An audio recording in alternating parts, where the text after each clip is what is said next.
சாமி வழிபாடு என்பது மக்களின் மனநிலையுடனும் உணர்வு சமநிலையுடனும் நேரடி தொடர்புடைய ஒன்றாகும்.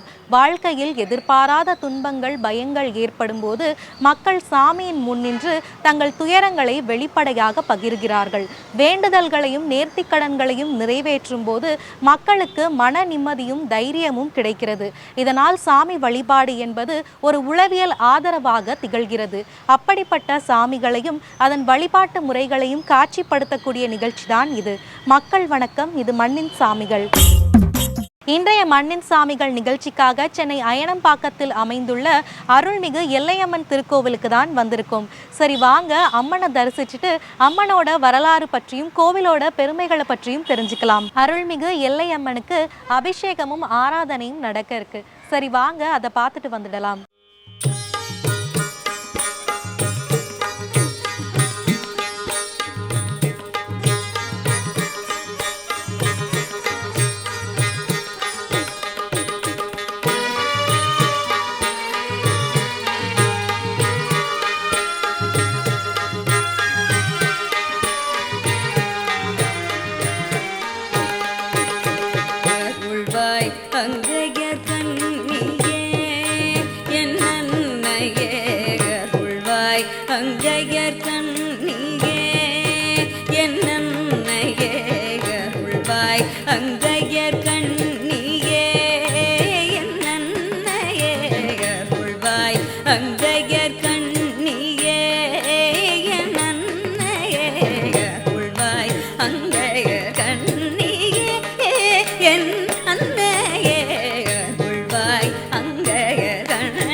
அகத்தில் எழும் பொருளாகி கருவாகி உருவாகி அகத்தில் எழும் பொருளாகி கருவாகி உருவாகி அகத்தில் எழும் பொருளாகி கருவாகி உருவாகி அகத்தில் எழும் பொருளாகி திருவெந்ததி தமிழில் தெள்ளமுத செல்வியே அருள்வாய்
அன்றைய கண்ணியே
அருள்மிகு மகாலிங்கேஸ்வரருக்கு ஆராதனை நடக்க இருக்கு. சரி வாங்க அதை பார்த்துட்டு வந்துடலாம்.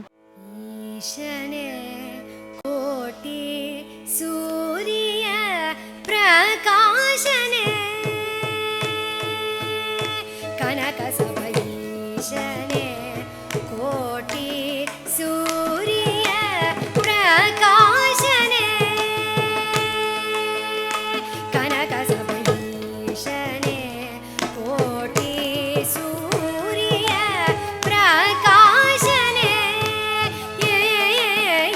கனக சபைஈசனே கோட்டி சூரிய பிரகாசனே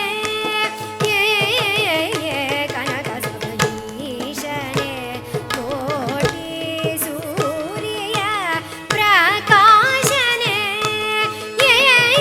கனக சபைஈசனே கோட்டி சூரிய பிரகாசனே கனக சபைஈசனே கோட்டி சூரிய பிரகாசனே கனக சபைஈசனே கோட்டி சூரிய பிரகாசனே கனக சபைஈசனே கோட்டி சூரிய. அருள்மிகு எல்லையம்மன் கோவிலுக்கு வரக்கூடிய பக்தர்கள் கோவிலுக்கு வருவதன் மூலமா அவங்க வாழ்க்கையில நடந்த அற்புதங்களை பத்தி அவங்களே சொல்றாங்க. சரி வாங்க அது என்னன்னு கேட்டு தெரிஞ்சுக்கலாம். என் பேர் பண்ணக்கார் முத்து. அம்மா புகிந்து பேசி வரத்தை பெற்று மூன்றாவது பிரிவில் அம்மா அமர்ந்தவா. கரிமுத்து, அங்கமுத்து, எல்லமுத்து. எல்லமுத்துன்று சொல்லக்கூடிய ஒரு தெய்வம் எதிரா அப்படின்னு கேட்டால் ஐனம்பாக்கம் ஆலமர வேரிலிருந்து விடித்து வந்தவா. அம்மா இருந்தது இந்த இடம் கிடையாது, அம்மா அமர்ந்ததே அந்த இடம். அங்கேருந்து ஒவ்வொரு ஆண்டும் நாங்கள் கண்ணீர் விடுவோம். எல்லா தண்ணியும் அம்மா மேலே வந்து உய்யும். இந்த மக்களெல்லாம் எல்லாமே கண்ணீர் விடுவோம். படிப்படியாக மேலே ஏறி வந்து இந்த இடத்துல அமர்ந்து இருக்கிறான்னா இதுக்கு அர்த்தமே இந்த பெண்கள், மகளிர், என்னை பெற்ற தாய். இப்படி ஒரு கல்வியை பெற்றவ யாருன்னு சொன்னால் ஊருக்கு அதிகாரி பின்னால் இருக்கிற பொன்னியம்மா, பிடாரி பொன்னியம்மா. பிறகு வந்து மக்களை காக்கிற மகராசி யாருன்னு சொன்னால் மண்ணோடி அம்மா. எல்லேரி சேர்த்து அணைக்கக்கூடிய தெய்வம் யாருன்னு சொன்னால் எல்லமுத்து. எல்லமுத்துன்று சொன்னால் மூன்றாவது பிறவியில் முக்கம் தரைச்ச மாமுனிவருக்கு ஒரு அவதாரம் படித்து தொப்புள் அரசியல் பொண்ணாக பிறந்தவள். கருவில்லாத மக்களுக்கு, மாங்கனி இல்லாத மக்களுக்கு, குடும்ப வாழ்க்கையில் கஷ்டப்படுறவங்களுக்கு அத்தனையும் இந்த கீழே ஐனம்பாக்கம் ஆலமரம் வேறு இல்லை, அடிவேறு இல்லை, பிறந்து இல்லை, வெடித்து இல்லை, உருவாக்குனது ஒரே முத்து, எல்லமுத்து. அந்த சிவபெருமான் எப்படி வந்தார்? 8 சிவலிங்கம் எங்கள் ஊரில் ஐயா இல்லாத 8வது சிவலிங்கம் மேலையன்மத்தில் இருக்கிறார், எட்டீஸ்வரன். ஆனால் 9வது சிவலிங்கம் யாருன்னு கேட்டால் 8 பட்ட ராசா. அவர் யாரு? 8 பட்ட ராசா. அப்படி 8 பட்ட ராசாவாக இருந்த வந்த காலத்தில் மனைவியும் கணவனும் எங்கேயுமே இனிமேல் புனிதம் கிடச்சே இருக்காது. நாடு நல்லா இருக்கணும், நாட்டு மக்கள் நல்லா இருக்கணும், ஊர் நல்லா இருக்கணும், ஊர் மக்கள் நல்லா இருக்கணும், சாமியாக இருக்கணும். ஆடு மாடு பருவ 4448 ரிஷிக்கு படியாளக்கம் பரம்பொருள் யார் என்று சொன்னால் ஸ்ரீ ரங்கநாதர் பெருமாள். 7 பேருக்கு மூத்தவர். அவர் இல்லாமல் எந்த வழிபாடும் நடக்க முடியாது. இன்றைக்கி இந்த ஊர் நல்லா இருக்குது, ஊர் மக்கள் நல்லா இருக்கிறாங்க, நாடு நல்லா இருக்குது, நாட்டு மக்கள் நல்லா இருக்கிறாங்க. வணக்கம், என்னோடய பேர் ஹரி. சாமியோட புகழ் சொல்லணுன்னா நிறைய இருக்குது. ஆனால் நான் என்னோடய கருத்து என்னென்னா, எனக்கு வந்து இப்போ வந்து வயசு பார்த்திங்கன்னா 40 வயசு ஆகுது. கல்யாணம் ஆகாமல் ரொம்ப நாளாக இருந்தேன். இன்னொரு தெய்வத்தை நான் போய் நாடி போய் எனக்கு கல்யாணம் ஆகலை, எனக்கு ஒரு வழி சொல்லுங்கன்னு சொல்லிட்டு அருள் வாக்கு சொன்னாங்க. அப்போ வந்து இந்த எல்லையம்மனோட அருள் சொன்னாங்க. அப்போ வந்து எல்லையம்மன் என்னென்னா ஆடி மாதத்தில் 4வது வாரம் கூழ் ஊற்றி அம்மனுக்கு கரகம் எடுப்பாங்க. அப்போ வந்து பார்த்திங்கன்னா அந்த எல்லையம்மன், மண்ணுடி அம்மன், கங்கை அம்மன் முக்கரகமாக வச்சு ஒரு முகமாக வச்சு வருவாங்க. அப்போ அந்த கரகம் தூக்க சொன்னாங்க. நான் என்ன பண்ணேன், அந்த கரகம் தூக்கி மறுவாரமே எனக்கு வந்து கல்யாணம் நிச்சயமாச்சு. அது எனக்கு பெரிய பாக்கியம் கொடுத்தாங்க அந்த அம்மா. அது மறு வருஷம் கரகம் தூக்குனேன். அந்த அம்மாவோட அருள் வந்து அந்த சக்தி வந்து என்னோடய உடம்புல வந்தாங்க. அதுக்கப்புறம் இனி வந்து அந்த அம்மா நான் விடாமல் வருஷம் நான் கரகம் தூக்கிட்டு இருக்கேன். ஒரு 10 வருஷமாக நான் அம்மனோட கரகம் தூக்கிட்டு இருக்கேன். இப்போ இந்த அம்மாவை நான் வணங்க தான் எனக்கு வந்து எந்த ஒரு பிரச்சனையும் இல்லை. நான் நல்லா இருக்கேன். சாப்பாட்டுக்கு வழி இல்லாமல் கஷ்டப்படாமல் நல்ல சந்தோஷமாக இருக்கேன். எனக்கு எந்த ஒரு குறையும் இல்லை. ஆனால் அதே போல் வந்து இங்கே விளக்கு பூஜை வைப்பாங்க பௌர்ணமிக்கு. அந்த விளக்கு பூஜை வைக்கும்போது எல்லாரோட குறையும் நான் என் கண்குளிர பார்த்துருக்கேன். எல்லாருக்குமே வந்து திருமணம் ஆகாதவங்களுக்கு எல்லாமே கல்யாணம் ஆகிருக்கு, குழந்தை பாக்கியம் இல்லாதவங்களுக்கு குழந்தை இருக்குது, எல்லாமே நல்லது நடக்கு. என் பேர் சேட்டு சாமியார், பொன்னியம்மன் கோயில் சாமியார். நான் அங்கேருந்து இங்கே வருவேன், இந்த அம்மாலாண்டு எல்லம்மாலாண்டு. அப்போது மினால் இருந்தது கோவில். அப்போது அந்த அம்மாவுக்கு பாலாளியம் பண்ண சொல்ல நான் தான் எடுத்தேன் கூடுவேன். அப்போ எடுத்தேன். அந்த சாமியை எடுக்கிறதுக்கு நாங்கள் தான் இருந்தோம். இந்த ஐனம்பாக்கம் இல்லையா, இந்த எல்லுமுத்து தான் ரொம்ப சக்தியானவோம். இருந்தாலும் இந்த ஊரை அந்த அம்மா கட்டி காப்பாற்றி, மக்கள்லாம் கட்டி காப்பாற்றி எவ்வளவோ செய்திருக்கிறாங்க இந்த ஊருக்கு. இந்த எல்லம்மா இல்லாத இந்த ஊரே இல்லை. அப்போது கயிற்று வரைக்கும் தான் இருந்தா அந்த அம்மா. இப்போ தான் அந்த மேல் சேலை வந்தது. அந்த கயிற்று வரைக்கும் இருந்தது அம்மா. அவ்வளோ சக்தியானவோ. எல்லோருக்கும் வரும், நெல்லை வரும். இந்த ஐனம்பாக்கத்தில் நெல்லை வரமெல்லாம் கொடுத்தா. எல்லாமே இங்கெல்லாம் வந்து ஓலை வீடு தான் இருந்தது.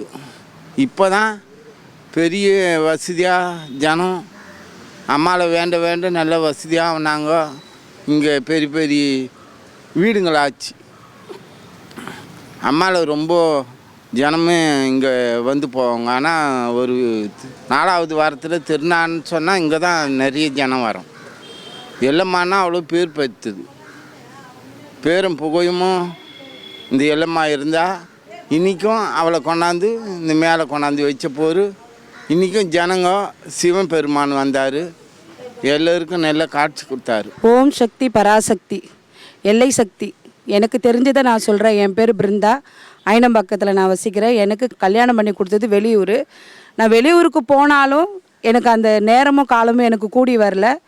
என் தாய் அவங்களுக்கு பணி செய்யணும்னு சொல்லிட்டு என்னை இங்கே அனுப்பி வச்சுருக்காங்க. என்னோடய வயசுக்கு எனக்கு 41 வயசில் கடந்த 23 வருஷமாக தான் எங்கள் அம்மாவை நான் சுற்றி வரேன்னு சொல்ல முடியும். நிறைய விஷயங்கள், நிறைய அதிசயங்கள்லாம் நடந்திருக்கு. நிறைய பெண்களுக்கு, நான் சின்ன பொண்ணாக இருந்தாலும் எனக்கு என்ன தெரியுமோ என் தாய்க்கு என்னால் ஒரு பணி செய்யும்போது சக தோழிகளாக என் கூட பெரியவங்க சின்னவங்க எல்லாரும் இந்த ஊரில் கலந்து நாங்கள் ஒரு மகளிர் அணின்றதை விட எல்லாரும் சேர்ந்து இந்த திருப்பணியை நாங்கள் செய்துட்டு வரோம். இதில் எங்களுக்குள்ள பாகுபாடு பார்க்குறது பெரியவங்க சின்னவங்கன்றதெல்லாம் கிடையாது. ஒற்றுமையாக இருந்து கோயில் திருப்பணி செஞ்சுட்டு வரோம். நான் சொல்ல வர்றது என்னென்னா, என் பொண்ணுக்கு இன்றைக்கி 21 வயசாகுது. வெளிநாட்டில் படிக்கணுன்றதுக்கு மெடிக்கல் சீட்டு கிடைச்சோம், MBBS சீட்டு கிடைச்சோம். போகலாமா போகக்கூடாதான்னு சொல்லிட்டு என் அம்மா கிட்ட உத்தரவு கேட்டேன் நான். ஆனால் என் அம்மா சொன்ன வாக்கை நம்பி நான் வெளியூருக்கு ஃப்ரீயான சீட்டு கிடைச்சோம், ஸ்காலர்ஷிப்பில் கிடைச்சோம். நான் அந்த படிப்புக்கு அனுப்பாமல் இந்த ஊரில் தான் நான் படிக்க வைக்கிறேன். நல்லா படிக்கிறாங்க, அடுத்தடுத்து மென்மேலும் அவங்க நினைக்கிறத சாதிக்கிறாங்க. என் குடும்பத்தோட வளர்ச்சிக்கு என் எல்லை சக்தி தான் முழு முதிர்ச்சியை நான் நம்புகிறேன். ஓம் சக்தி பராசக்தி. வணக்கம், என் பேர் தேவி, ஆயனபாக்கத்துலேருந்து பேசுகிறோம். ஆயனம்பாக்கம் கிராமனால ஒரு சிறப்பான கிராமம். எங்களை சுற்றி 8 ஈஸ்வரர் இருக்கிறாங்க. 4 திசையிலும் பெருமாள் கோயில் இருக்கும். இந்த மாதிரி சிறப்பு எங்கேயுமே இருக்காது ஆயனம்பாக்கத்தை தவிர. எனக்கு போன வருஷம் ஃபுல்லாக உடம்பு சரியில்லாமல் இருந்தேன். எழுந்து கூட நடக்க முடியாது, சேர் வச்சு தான் தூக்கிட்டு போவாங்க. ஆனால் இங்கே கூட்டு பிரார்த்தனை பண்ணி எனக்கு இப்போ நான் நல்லா இருந்து நான் நல்லா இந்த வருஷம் நல்லா பேசிகிட்டு இருக்கேன். எங்களுக்கு எல்லாமே நாங்கள் கேட்குறது எல்லாமே கிடைக்கும். எல்லாருக்கும் யாருக்கு உடம்பு சரியில்லைனாலும் யாருக்கு என்ன பிரச்சனைனாலும் எங்களுக்கு நல்லாவே நடக்குதுன்றதுனால எங்களுக்கு ரொம்பவும் பிடிச்சிருக்கு. ஒவ்வொரு விசேஷமும் விடாமல் பண்ணிகிட்டே இருக்கோம். மகளிர்லேருந்து எல்லாருமே ஊர் கிராமத்துலேருந்து எல்லாம் சேர்ந்து நாங்கள் இதை முழு முயற்சியோடு செய்துட்டு இருக்கோம். அது நல்லாவே நல்லா இருக்குது, சிறப்பாகவும் பண்ணிட்டு இருக்காங்க. எல்லையம்மன் தமிழ்நாட்டில் கிராமிய சாமி வழிபாட்டில் முதன்மையான காவல் தெய்வமாக கருதப்படுகிறார். எல்லை என்பது ஊரின் எல்லையையும் பாதுகாப்பையும் குறிக்கும் சொல்லாகும். இதனால் ஊரில் வாழக்கூடிய மக்கள் விவசாய நிலங்கள் மற்றும் கால்நடைகளை நோய்கள், தீய சக்திகள் மற்றும் இயற்கை பேரழிவுகள் போன்ற ஆபத்துக்களிலிருந்து காக்கும் சக்தியாக எல்லையம்மன் விளங்குகிறது. பொதுவாக எல்லையம்மன் கோவில் ஊரின் எல்லையில் எளிய வடிவில் அமைந்திருக்கும். ஆண்டுதோறும் ஆடி திருவிழா, படையல் போன்ற சடங்குகள் சமூக ஒற்றுமையை வெளிப்படுத்தும் விதமாக நடத்தப்படும். அருள்மிகு எல்லையம்மன் திருக்கோவிலோட அர்ச்சகர் கோவிலோட வரலாறு பற்றியும் அம்மனோட பெருமைகளை பற்றியும் சொல்றாரு. சரி, வாங்க அதையும் என்னன்னு கேட்டு தெரிஞ்சுக்கலாம். சிவாய நம. திருச்சிற்றம்பலம். வணக்கம், என்னுடைய பேர் சிவசுரேஷ். என்ன இந்த நன்னெறிக்கு ஆக்கியது எனது குருநாதர் திருவாசக பித்தன் சிவ செந்திலையா தான். நான் இந்த நிலைமைக்கு வர காரணம் இந்த சாமி கட்ட நிற்கிறதுக்கு காரணமான எங்கள் குருநாதருக்கு என்றுமே நான் கடமைப்பட்டிருக்கேன். அவர் திருவடி போற்றி. எல்லையம்மன் உடனே மகாலிங்கேஸ்வரர் இந்த பேர் எப்போ வந்துச்சுன்னா, இப்போ லிங்கேஸ்வரர்ன்றது முதல்ல எல்லையம்மனாக தான் இருந்துச்சு. இந்த இடத்துல எல்லையம்மன் மட்டும்தான் ஆதியாக இருந்து, கீழே பார்த்தீங்கன்னா தெரியும், அம்மன் மட்டும் கீழே இருப்பாங்க. அந்த உருவத்தில் இருக்கிற அம்மன் இருக்கிறவங்க அவங்க தான் முதல்ல இருந்தது. ஆதி முதல் அப்போ இருந்து இப்போ வரையும் அவங்க தான் வழிபாடு பண்ணியிருந்தா. அதுக்கப்புறமா அவங்க இருந்த இடம் பின்னாடி இருக்குது, அது அப்புறமா காட்டுறோம். அவங்கள இங்கே கோபுரத்துக்குள்ளே உட்கார வச்சு பிரதிஷ்டை பண்ணி மேலே ஒரு அம்மன் அவங்களுக்கு துணியாக இன்னொரு அம்மன் இருக்கும், உருவத்தோடு இருக்கணும் அப்படின்னு சொல்லிட்டு இன்னொரு அம்மனை உட்கார வச்சு பிரதிஷ்டை பண்ணி தினமும் வழிபாடு நடந்துட்டு வருது. இதில் வழிபாட்டு சிறப்பு முறை என்னென்னா, இங்கே யார் எது வேண்டுனாலும் சரியான முறையில் அவங்களுக்கு கிடைக்குன்றது தான் இது சரியான இதுக்கு உதாரணம் பார்த்தீங்கன்னா, போகிற உயிரை எடுத்து கொடுத்துருக்காங்க, வாங்கி கொடுத்துருக்காங்க அம்மா. இது சாட்சி அவங்க பேர் கவிப்பிரியன். அவங்க திண்டுக்கல் அவங்க சொந்த ஊர். அப்போலோ ஹாஸ்பிட்டலில் அவங்க பையனுக்கு பிரெயின் கேமரா வந்துடுச்சு, மூளை காய்ச்சல், டாக்டர் பிழைக்க முடியாது அப்படின்னு சொன்னாங்க. இந்த இடத்துல ஒவ்வொரு நாளும் அந்த பிரதோஷ நாளாண்டு வந்தாங்க. வந்துட்டு ஒவ்வொரு நாளும் அவங்க அழுதுட்டு போவாங்க. அப்போ ஒரே ஆறுதல் தான், நாங்கள்லாம் ஒன்றும் இல்லை, சாமி கிட்ட வேண்டிட்டு போங்க, கண்டிப்பாக நல்லதே நடக்கும் அப்படின்னு சொன்னேன். ஒவ்வொரு நாளும் 7 நாள் வந்தாங்க தொடர்ச்சி. அந்த ஹாஸ்பிட்டல் போயிட்டு, அப்போலோ ஹாஸ்பிட்டல் பக்கத்துலேயே தான் இருக்குது. ஒவ்வொரு நாளும் அந்த ஹாஸ்பிட்டலில் போயிட்டு ஒவ்வொரு நாளும் இந்த அவங்களுடைய கண்ணீருக்கான பதில் 8ஆவது நாள் அந்த பிள்ளையோடு இங்கே நின்னாங்க. உயிரே போயிடுச்சு, அவ்வளோதான், காப்பாற்ற முடியாதுன்ற பிள்ளைய உயிரோடு கொண்டு வந்து இங்கே நிற்க வச்சுனாங்க. இது ஒரு பெரிய சிறப்பு. இன்னொன்று, வட மாநிலத்துலேருந்து நிறைய பேர் இங்கே வந்து மருத்துவமனைக்கு வருவாங்க, அப்போலோ ஹாஸ்பிட்டலுக்கு. அவங்களும் நிறைய பேரை பார்த்துருக்கேன். இன்னும் நிறைய எல்லாமே இதே போல் தான். அந்த கவிப்பிரியன் எப்படி சொன்னாங்களோ அதே போல் தான். எல்லாருமே பொழைக்க முடியாதுன்னு சொன்னவங்கெல்லாம் இந்த இடத்துல வந்து வேண்டிட்டு அவங்க உயிரோடு அங்கே வந்து இந்த மண்ணில் காலடி வச்சுட்டு தான் அவங்க ஊருக்கே போனாங்க. எல்லாம் வட மாநிலத்துலேருந்து ஒரு 3 பேர் வந்திருந்தாங்க. அதே போல் நம்ம கோயிலோட விசேஷ நாட்கள் பார்த்திங்கன்னா எல்லா நாட்களும் விசேஷ நாள், என்னென்ன விசேஷம் நடக்குதோ எல்லாமே நடக்கும். இதில் சிறப்பு என்னென்னா, அமாவாசை பௌர்ணமி அன்று ஊஞ்சல் சேவை நடைபெறும். இந்த ஊஞ்சல் சேவையில் வந்து எல்லாரும் அவங்களுடைய கஷ்டத்தை நினச்சி இரவு இங்கே தங்குவாங்க. இரவு நேரத்தில் எல்லாருமே அவங்க கஷ்டத்தை நினச்சி இந்த கோயிலே தங்குவாங்க. அன்றைக்கி 12 மணிக்கு தீபார்த்தனை காமிச்சு அவங்களுக்கு பூ, எலுமிச்சை மலை இதெல்லாம் கொடுத்து போகும். இது வந்து அவங்களுடைய கஷ்டமெல்லாம் போக்குறதுக்கான ஒரு வழியும் தெரிஞ்சு அவங்க எல்லாருமே இரவுங்க தங்கினாங்கன்னா அவங்களுக்கு எல்லாமே நடக்கும். இது எல்லாமே நடந்திருக்கு. அதனால தான் நிறைய அடியார் பெருமக்கள் எல்லாம் இங்கே வந்திருக்காங்க. அடுத்து பார்த்திங்கன்னா சுவாமியோட பற்றி, மகாலிங்கேஸ்வரரை பற்றி சொல்லணுன்னா பெருமை என்னென்னா, சாமி வந்து பூமிக்கு அடியிலேருந்து வந்தவர். இவருடைய காலம் வந்து 1200 வருடங்களுக்கு முன்னையான காலம். ஒரு வீடு கட்டுமான பணி தொடங்கும் போது ஒரு செப்டிக் டேங்கை தோன்றாங்க. 20 அடி கீழேருந்து சாமி வந்து பானமாக வெளியே வராரு. சாமி பேர் வந்து மகாலிங்கேஸ்வரர். இவருடைய காலம் வந்து 1200 வருடங்களுக்கு முன்னதாக இருந்தது. ஏன் நான் 1200 வருடம் சொல்கிறேன்னா, இவர் வந்து தர்பலிங்கம். தர்பலிங்கம்னா 8 பட்டை இருக்கும் சாமிக்கு. திருப்பி பார்த்தா 8 பட்டை இருக்கும். 8, 16, 32 அப்படியே போயிட்டே இருக்கும். சாமியோட வடிவம் 8 பட்டை. இது இப்போ வழிபாட்டில் இல்லை, 1000 வருடங்களுக்கு முன்னாடி தான் வழிபாடு. சாமி கிட்ட வந்து சாமி வந்ததுலேருந்து இந்த ஊரில் இருக்கிறவங்க எல்லாருமே செழிப்பாக இருக்காங்க. இது வந்து இங்கே எல்லாருமே உதாரணமாக இருக்காங்க. ஒவ்வொரு நாளும் இங்கே வந்து வழிபாடு பண்ணுறவங்க, ஒவ்வொரு நாளும் இந்த பூஜைக்கு வர்றவங்க சொல்லுவாங்க, நான் இங்கே வந்ததுனால தான் என்னுடைய கஷ்டம் தீர்ந்தது அப்படின்னு வந்து வாயார சொல்லிட்டு போகிறாங்க. அந்த திண்டுக்கல்லேருந்து அந்த கவிப்பிரியா அவங்க அப்பா எனக்கு ஃபோன் பண்ணுறாங்க, நான் ஆஃபீஸில் இருக்கேன், ஃபோன் பண்ணுறாங்க, இந்த ஆலயத்துக்கு வந்திருக்கேன் சாமி, வந்து உங்களை பார்க்கணும், சாமியை பார்த்துட்டு போகிறதுக்காக என் பிள்ளையை கூட்டிகிட்டு நான் வந்துட்டுருக்கேன் அப்படின்னு சொல்கிறாங்க. அந்த பிள்ளையை பார்க்கும்போது அவ்வளோ சந்தோஷமாக இருக்குது. அந்த பிள்ளை அப்படியே தெம்பாக நடந்து வரான், வந்து அவ்வளோ சந்தோஷமாக இருக்குது. அதே போல் பிரதோஷ காலங்களில் சிறப்பான பூஜை வழிபாடு நடக்குது. இந்த கோயிலுடைய சிறப்பு என்னென்னா, எல்லோரும் உற்சவர் வந்து ஆண்கள் தான் தூக்குவாங்க. இந்த ஆலயத்தை பொறுத்தவரையும் பெண்கள் தான் உற்சவர் வீதி உலா வருவாங்க. இந்த கோயிலோட சிறப்பு அதுதான். யார் வந்தாலும் அவங்களுக்கு வாய்ப்பு கொடுத்து உற்சவரை தூக்குறதுக்கான வழியை அமைச்சு அவங்களுடைய மன சந்தோஷப்படுத்துறது இந்த கோயில். இங்கே ஒரு அதிசயம் நடந்தது. போன ஆண்டு ஒரு அதிசயம் நடந்தது. 9ஆம் மாதம் 18ஆம் தேதி ஒரு அதிசயம் நடந்தது. வெளியே பார்த்தீங்கன்னா பெரிய கட்டடமெல்லாம் இருக்கும், பெரிய பெரிய வீடுகள்லாம் இருக்கும். அதுக்கு முன்னாடி பார்த்தீங்கன்னா ஒரு வேப்ப மரம் அடர்ந்து இருக்கும். அது இப்போ தான் வெட்டிட்டாங்க, ரொம்ப அடர்ந்து இருக்கும். அதுக்கு முன்னாடி மண்டபம் ஒன்று இருக்குது, அதுக்கப்புறம் அர்த்த மண்டபம் இருக்குது, அதுக்கப்புறம் தான் கருவறை. இது எல்லாம் தாண்டி சூரிய பகவான் அம்மாவுக்கு பூஜை பண்ண நாள் 18ஆம் தேதி 9ஆவது மாதம் போன வருஷம் 18ஆம் தேதி அம்மாவுக்கு சூரிய பகவானே பூஜை பண்ணியிருக்காங்க. அதுக்கு ஆதாரமாக வீடியோ எடுத்து வச்சுருக்கேன், ஃபோட்டோ எடுத்து வச்சுருக்கேன். இது ரொம்ப சிறப்பு வாய்ந்தது. இது நான் எப்படி நடந்தது, நான் ஒரு 1.5 வருஷத்துக்கு மேலே நான் பூஜை பண்ணிகிட்ருக்கேன். ஒரு நாள் கூட அந்த சூரிய ஒளி நான் பார்த்ததே இல்லை. அன்றைக்கி நான் முதல் முறையாக பார்க்கும்போது ரொம்ப அதிசயப்பட்டேன். அது எல்லாருக்கும் சொல்லும் போது ரொம்ப நம்ம ஊரில் இப்படி ஒரு சிறப்பு நடந்திருக்குன்னு சொல்லிட்டு எல்லாரும் ரொம்ப சந்தோஷப்பட்டாங்க. ஏன்னா இந்த இவ்வளோ நாளாக நான் பூஜை பண்ணும் போது எதுவுமே நான் பார்க்கல. அம்மாவுக்கு தினமும் பூஜை பண்ணிட்டு ஆன்மார்த்தமாக பூஜை பண்ணிட்டு போவேன். இப்படி ஒரு அம்மா கிட்ட எப்படி பிள்ளை பேசுகிறோம் அது போல் நான் பேசிட்டு பூஜை பண்ணிட்டு போவேன். ஆனால் அன்னைக்கு நடந்த அதிசயம் என் வாழ்நாளில் என்றைக்குமே எங்கேயுமே பார்க்க முடியாத ஒரு அதிசயமாக இருந்தது. இது ரொம்ப சிறப்பு வாய்ந்தது. நன்றிங்க. இன்றைய மண்ணின் சாமிகள் நிகழ்ச்சிக்காக சென்னை அயனம்பாக்கத்தில் அமைந்துள்ள அருள்மிகு எல்லையம்மன் திருக்கோவிலுக்கு தான் வந்திருந்தோம். கோவிலுக்கு வந்ததும் அம்மனை தரிசித்தோம். அதுக்கப்புறம் கோவிலுக்கு அன்றாடம் வரக்கூடிய பக்தர்கள் கோவிலுக்கு வருவதன் மூலமா அவங்க வாழ்க்கையில நிகழ்ந்த அற்புதங்களை பத்தி அவங்களே சொன்னாங்க. அதையும் என்னன்னு கேட்டு தெரிஞ்சுக்கிட்டோம். அதுக்கப்புறம் கோவிலோட அர்ச்சகர் கோவிலோட வரலாறு பற்றியும் அம்மனோட பெருமைகளை பற்றியும் விளக்கி சொன்னாரு. அதையும் என்னன்னு கேட்டு தெரிஞ்சுக்கிட்டோம். நீங்களும் அருள்மிகு எல்லையம்மன் திருக்கோவிலுக்கு வந்து அம்மனை வழிபட்டு அருள் பெறுங்க. மீண்டும் இது போன்ற ஒரு நிகழ்ச்சியில் சந்திப்போம். அதுவரை உங்களிடமிருந்து விடை பெறுவது பிரீத்தி. நன்றி, வணக்கம்.